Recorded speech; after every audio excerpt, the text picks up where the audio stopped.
إلهي سبحانه وتعالى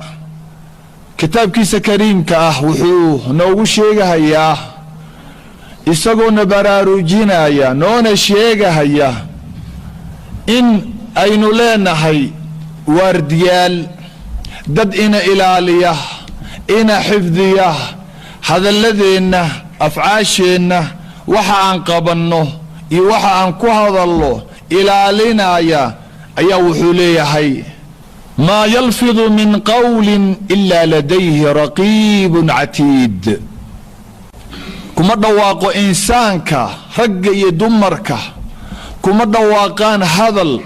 وافك كما صبحو إلا وحالجوغ أو قرايا رقيب عتيد كمدك تسارن وحال يرادا رقيب عتيد كابد حدا سارن ورقيب عتيد ما قاعد وذاقان كان مدكتنا وناقو قراه كان بدحذانا وحو قراه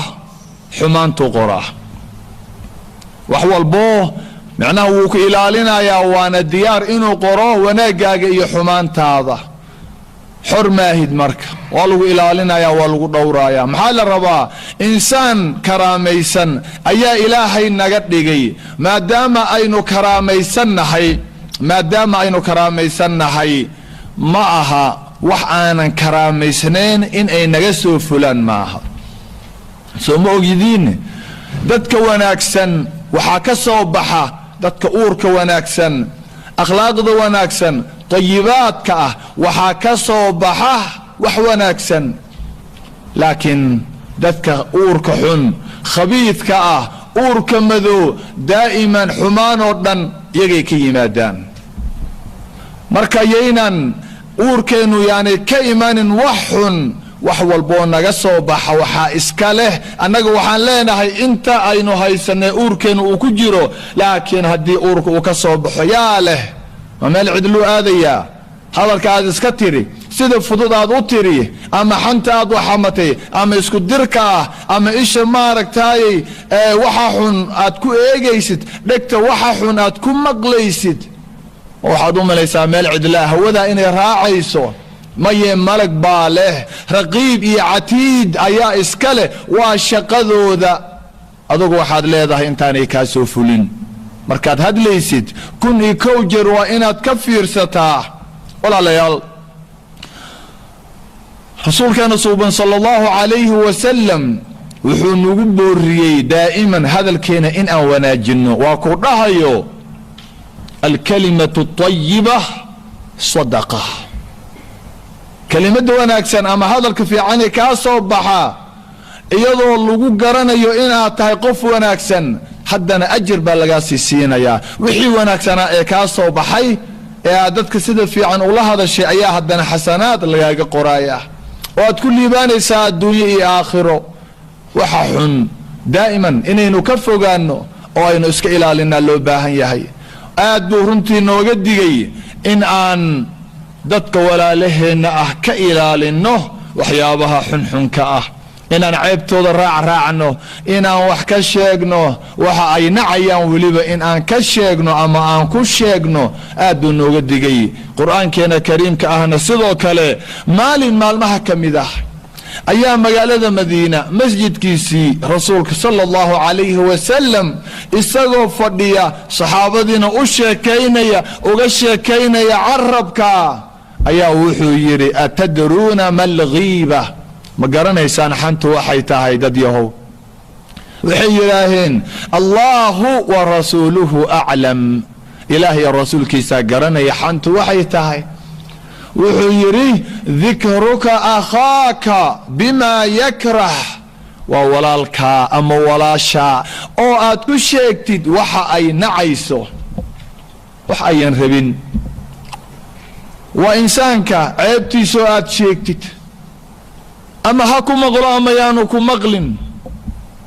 عيبتي سوءات شيكتد وحا نعي وأتكو شيكتد وما حي وحا نعي إنسانك إلهي بأبوري طبعا هو الناقص مدام إلهي بعدن قبل دوي قابن تهي كاسات قابن ذي كل شيكتي تي قابن أركيس هداي تا قابن هالكا فديدا ويبورن تهي أذكون عهدتا تهي قبل دا بورن تا سو ما أركيست wartaa geeski jirtay feeraha weyn taasoo ma arkaysid gabadhu way ilaadahay xawlaa weeyaan waxaa tidhi niyo gabadhii haddayna agmaraysa ee isha cawar ka ahayd weerishta ahayd waa guray waxaa tidhi wiilka gurtaa gurayga ah ee guran wiilka madow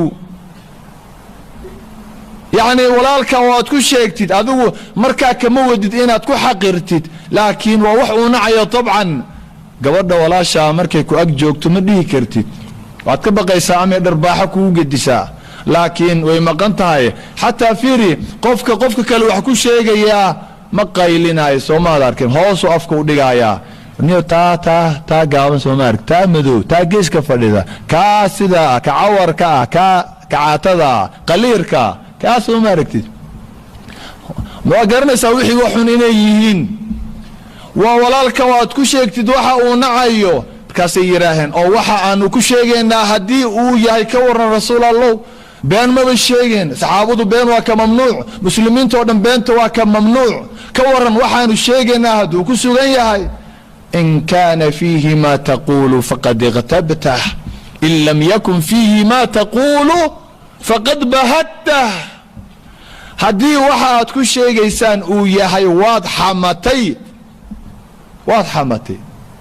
oo gabadhu way gaaban tahay haa iyadoo gaabannimo ku sheegtay iyadoo cawar ama jisamu ku sheegtay ma nacaysaa waad xamatay xanta lagu sheegayo waa qofka waxa uu yahay ee uu nacayo weeyaan bayaan maana wax kale kugu sheegay waxaa tahay baan sheegay anige jis ma tihid jisnimaan kugu sheegay waad gaaban tahay gaabannimo baan kugu sheegay maanaa waxaan kugu sheegay waxa iyadaa waaxan haddii uusan ahaynna waad dulumtay waad ku iftirootay waa ka sii daran tahay waxa laynooga digayaa waa maxay waa qofka waxa uu yahay in lagu sheego war dadka ku sheego wanaagooda sheego cibaadadooda sheego waxuu ku farxayo u sheego wax xun yaan lagu sheegin xanta lagu sheegayo waa sidaa ilaahay waa dhahay subxaanahu wa tacaala أيحب أحدكم أن يأكل لحم أخيه ميتا فكرهتموه ورمتكين مجعل يهي إن أوعنو هلبك ولالكي عاشو مجعش هاي إن يعنتو هلبك عيبلا يضو نول ولا شاء نولو كهورتايغن تد من دي سو قادتي هلبك يدي عنتد